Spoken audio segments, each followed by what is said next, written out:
When day came, the assembly of the elders of the people, both chief priests and scribes, gathered together, and they brought him to their council.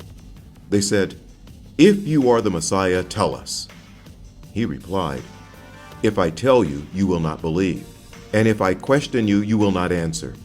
But from now on, the Son of Man will be seated at the right hand of the power of God." All of them asked, "Are you then the Son of God?" He said to them, "You say that I am." Then they said, "What further testimony do we need? We have heard it ourselves from his own lips."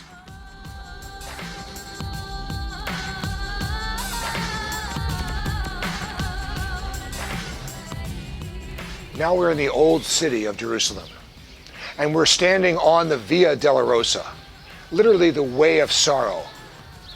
This is the path of the Stations of the Cross by tradition, the path that Jesus followed from his capture through his crucifixion and death.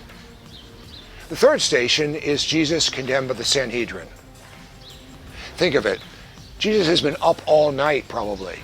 He's been captured, beaten, tortured, condemned, and now he's hauled before the Sanhedrin, and they're trying to get him to admit that he is the Son of God. He won't do it.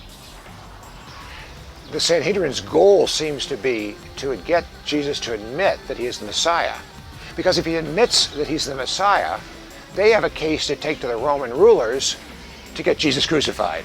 Because, of course, a claim to be a Messiah, a king on earth, would be to break the Roman rule.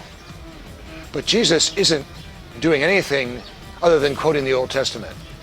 Before the Sanhedrin, Jesus has admitted nothing. The Sanhedrin really don't have a case.